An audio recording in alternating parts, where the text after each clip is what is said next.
नमस्कार फ्रेंड्स, मी सीए अभिषेक जैन। आज एक और ऐसा टॉपिक जो कहीं ना कहीं हमारी लाइफ में कभी ना कभी अपना इम्पैक्ट डालता है, और वो है कि गिफ्ट का टैक्सेशन कैसे।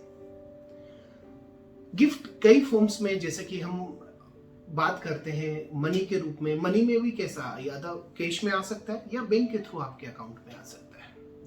इमूवेबल प्रॉपर्टी का गिफ्ट हो सकता है, जैसे कि लैंड और बिल्डिंग। और मूवेबल प्रॉपर्टी जैसे कि गोल्ड, उसका भी गिफ्ट हो सकता है। तो इनके टैक्सेशन से रिलेटेड क्या क्वेश्चन है, कई बार ऐसी क्वेरीज रहती है मेरे पास। आपके भी कई क्वेश्चन होते होंगे कि क्या पैसा जब रिसीव किया जाता है तो क्या इस पे भी टैक्स देना पड़ता है एज ए गिफ्ट। क्या इमूवेबल प्रॉपर्टी रिसीव की गई तो रिसीव करने वाले को भी पेमेंट करना है टैक्स का, और जो हमें डोनर है, जो हमें दे रहा है, डोनेट गिफ्ट कर रहा है प्रॉपर्टी, क्या उसको भी टैक्स देना है। बहुत सारे क्वेश्चन दिमाग में। इन सभी क्वेश्चन को बड़े आसानी से हम समझने वाले हैं कि इनके प्रोविजन क्या है और जो गिफ्ट लेते समय हमें क्या सावधानियां रखनी चाहिए। सबसे पहले हम बात करते हैं उस प्रोविजन की जो हमें थोड़ा सा रिलैक्स करता है। वो है कि कुछ एग्जम्प्टेड कैटेगरी। फ्रेंड्स, मैंने 3 मोड की बात की। Number 1 money, number 2 immovable property, third movable property. In common parlance अगर आप इन किसी भी प्रोविजन या इस किसी भी कैटेगरी में आते हैं तो आपको डरने वाली कोई बात नहीं है, आपको कहीं भी टैक्स नहीं देना है। नंबर 1, अगर आपको ये तीनों चीजें किसी भी रिलेटिव से मिलती है तो। अब रिलेटिव की डेफिनेशन क्या है मैं यहां डिस्क्रिप्शन में भी लिखने वाला हूं इस वीडियो के, आप आसानी से देख सकते हैं। स्पाउस, फादर, मदर, स्पाउस के फादर, मदर, तो कई कैटेगरीज है, वो मैं डिस्क्रिप्शन में दे रहा हूं। Number 2, on the occasion of marriage. बिल्कुल शादी के समय आपको जो तैयारी के लिए गिफ्ट मिलता है उस पर कोई टैक्स लगने वाला नहीं है। सर एंगेजमेंट में मिल गया, मेरे पास ऐसा कई बार ऐसा क्वेश्चन आता है कि सर एंगेजमेंट में मिल गया तो उस पर टैक्स लगने वाला है क्या। जी हाँ, बिल्कुल। अभी आप लीगली आपको ओनरशिप मिली नहीं है एक दूसरे की, टैक्स लगने वाला है। अगर एंगेजमेंट में मिल गया तो टैक्स लगने वाला है। हाँ, शादी के बाद, शादी के ओकेजन पे कहीं भी कैसे भी मिला तो कोई तकलीफ नहीं है।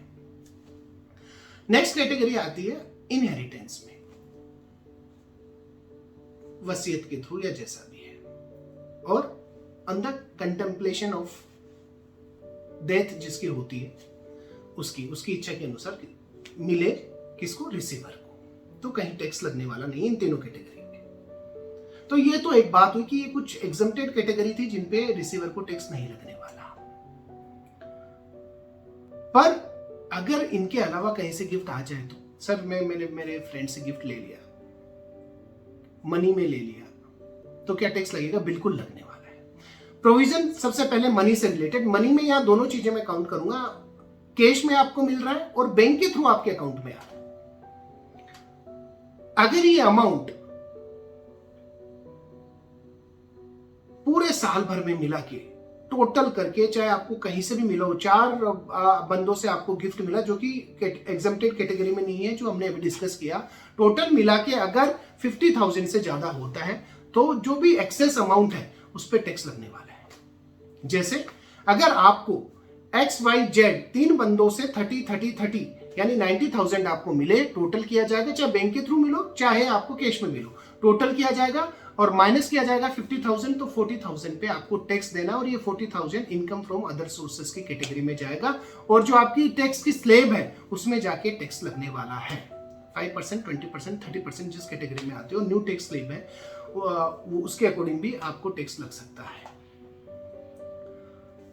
नाउ अब बात आती है second category, that is immovable property, जिसमें हम लैंड और बिल्डिंग को काउंट करते हैं। यहां थोड़ा सा ट्रिकी प्रोविजन। देखो यहां ध्यान रखने वाली बात यह है, इमूवेबल प्रॉपर्टी पहला एक सीन है, उसमें कैटेगरी है कि विदाउट कंसिडरेशन आपको मिल रहा है। विदाउट कंसिडरेशन आपको मिल रहा है तो वहां टैक्स कैसे लगेगा?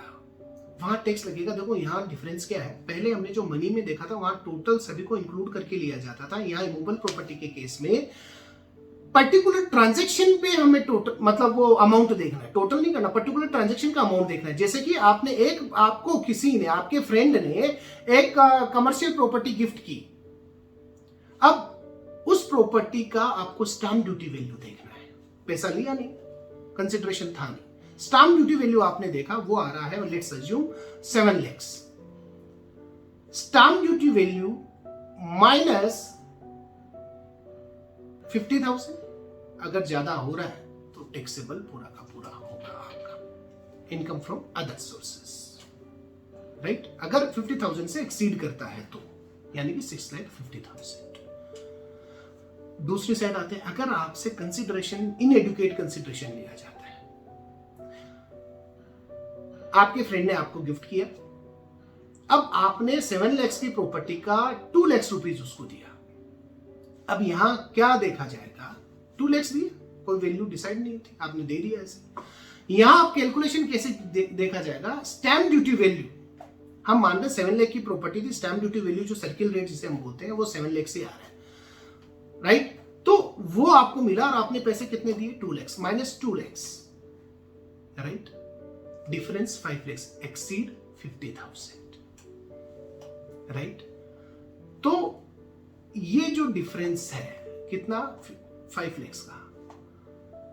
अब यहां पे हमें एक चीज और ध्यान रखनी है कि ये जो डिफरेंस है उसमें एक 10% का रिलैक्सेशन दिया गया है, यानी जो डिफरेंस है कंसिडरेशन का 10% तक है, यानी कंसिडरेशन अगर 7 लाख से 70,000 तक है तो वो माफ कर दिया गया, राइट। पर यहां कितना आ रहा है, 5 लाख, तो ये 5 लाख टैक्सेबल होने वाला है। थर्ड कैटेगरी मूवेबल प्रॉपर्टी, जैसे कि गोल्ड। देखो प्रॉपर्टी की भी यहाँ डेफिनेशन डिफाइन की गई है, जैसे कि ज्वेलरी, स्कल्पचर्स मतलब जो मूर्तियां वगैरह होती है, बुलियन, ये सब हर एफडी प्रॉपर्टी में नहीं आती, आप समझिएगा। तो यहाँ मूवेबल प्रॉपर्टी आपको मिलती है, तो मूवेबल प्रॉपर्टी के केस में टैक्सेशन यहाँ भी 2 कैटेगरी, एक तो विदाउट कंसिडरेशन, दूसरा इनएडुकेट कंसिडरेशन। विदाउट कंसिडरेशन का मतलब क्या हुआ, विदाउट कंसिडरेशन का मतलब हुआ कि आपने कुछ भी पैसे नहीं दिए, आपका फ्रेंड आया और आपको गोल्ड चेन दे गया। अब आपको क्या देखना है, उसकी fair market value, minded fair market value, कि आज के टाइम पे उसका भाव क्या है। वहां स्टाम्प ड्यूटी, रिमूवल प्रॉपर्टी के केस में स्टाम्प ड्यूटी वैल्यू देखनी है, यहाँ पे हमने फेयर मार्केट वैल्यू देखी और देखा कि वो 50,000 से अगर ज्यादा है, यहाँ भी वही 50,000 का कॉन्सेप्ट है, वो 50,000 से ज्यादा है, यानी हमने गोल्ड चेन ली, उसका 2 लाख रुपए फेयर मार्केट वैल्यू था और हमने कुछ पैसे नहीं दिए तो फेयर मार्केट वैल्यू 2,50,000 से ज्यादा है, टैक्सेबल। तो क्या ये पर ट्रांजैक्शन देखना नहीं, यहाँ पे हमें एग्रीगेट, एक फ्रेंड ने गोल्ड चेन दिया, आप बड़े अच्छे दोस्त हैं आपके, आप बड़े वो बोलते हैं कि अच्छे दोस्त अपने गुलदस्ते में रखते हैं, तो कोई कभी कुछ गिफ्ट दे जाता है, कभी कोई कुछ गिफ्ट दे जाता है, साल भर में बहुत सारे गिफ्ट आ गए, नॉर्मली सोने के ही गिफ्ट आ जाते हैं। तो यहाँ सबको टोटल किया जाएगा और देखा जाएगा 50,000 से ज्यादा है कि नहीं है। तो फ्रेंड्स यहाँ भी अगर 50,000 से ज्यादा है तो वो टैक्सेबल होगा इनकम फ्रॉम अदर सोर्सेस। अब यहाँ देखने वाली बात ये आती है, सर क्या यहाँ लेने वाले के साथ तो दिक्कत है ही है, परंतु देने वाले को भी दिक्कत हो सकती है, बिल्कुल हो सकती है। वो हो सकती है इमूवेबल प्रॉपर्टी, सेक्शन 50C। अभी तो हम इनकम फ्रॉम अदर सोर्सेज की बात कर रहे थे, सेक्शन 56, मैं सबसेक्शन में नहीं जाता, सिंपल रखते हैं। अब हम बात करते हैं सेक्शन 50C। यहाँ देखिए अब क्या गेम होता है, यहाँ डबल तरीके से सोड है, 2 साइडेड, और दोनों जगह टैक्सेबल होता है। एक केस लेता हूं, एक बिल्डिंग है, आपके फ्रेंड ने आपको गिफ्ट की और उसकी स्टाम्प ड्यूटी वैल्यू है 7 लाख रुपीस, और वो बोलता है कि साहब मैंने तो 1 लाख रुपए में गिफ्ट डीड बना ली, 1 लाख रुपए में आपसे लिया और दिया, राइट। तो यहां आपका 50,000 से ज्यादा है, 7 लाख माइनस 1 लाख, 6 लाख आपको income from other sources taxable करना है। आपके फ्रेंड को क्या होगा, वहां पे जब वो कैपिटल गेन, क्योंकि उसने सेल क्या किया, एक तरीके से इनएडुकेट कंसिडरेशन था, वो उसने सेल किया 7 लाख का, 7 लाख का 1 लाख में, तो 6 लाख तो आपके इनकम फ्रॉम अदर सोर्सेज में टैक्सेबल। 7 लाख का सेल किया 1 लाख, वो क्या सोच रहा है कि मैं 1 लाख पे ही सेल दिखाऊंगा और जो मेरी परचेज कॉस्ट है लेस कर दूंगा, ऐसा नहीं है। सेक्शन 50C बोलता है स्टाम्प ड्यूटी वैल्यू से कम में अगर आप सेल करते हैं तो आपको स्टाम्प ड्यूटी वैल्यू ही लेनी पड़ती है, वहां भी ये 10% का ब्रैकेट है, वही कैलकुलेशन में वो छोड़ दिया जाएगा, कि भाई अगर 7 लाख का है और अगर आपने उसको 10% मानो कंसिडरेशन जो भी है 7 लाख है स्टाम्प ड्यूटी वैल्यू, और अगर आपने उसको बेचा 1 लाख, या तो बहुत ज्यादा डिफरेंस है। तो आप अगर आप सोच, वो आपका फ्रेंड सोच रहा है 1 लाख में सेल वैल्यू दिखा दूंगा, तो ऐसा नहीं होगा, उसको 7 लाख रुपीज ही दिखाना पड़ेगा, वहां भी उसको टैक्सेबल होगा ही होगा। फ्रेंड्स, ये कुछ बातें थी जो टैक्सेशन ऑफ गिफ्ट से रिलेटेड है। रिलेटिव की मैं डिस्क्रिप्शन में डेफिनेशन देने वाला हूँ। और कुछ सावधानियां होती है कि जब हम मनी का लेते हैं तो हमें गिफ्ट डीड बना लेनी चाहिए, डोनर के साइन होने चाहिए, जो रिसीव कर रहा है उसके साइन होने चाहिए, प्रॉपर एग्जीक्यूट करना चाहिए। और अगर आप इमूवेबल प्रॉपर्टी अगर आप ले रहे हो गिफ्ट में, तो उसका भी स्टाम्प ड्यूटी वैल्यू जो उसका रहेगा उस पर आपको स्टाम्प ड्यूटी पे करनी पड़ेगी। ऐसा नहीं है कुछ आ रहा है कंसिडरेशन नहीं दे, कई बार ये दिक्कत हो जाती है, अदरवाइज कुछ लीगल कॉम्प्लिकेशन हो सकते हैं। तो फ्रेंड्स, ये प्रोविजन जो मैंने आपको बताया, these are the related to taxation of gift. Hope कि आप ये वीडियो पसंद करेंगे, और request to like and subscribe my YouTube channel C Abhishek Jain. और अगर आपकी कोई भी क्वेरीज है, please drop me in a comment box of this particular video. Stay tune for latest update. Thanks a lot. Thank you.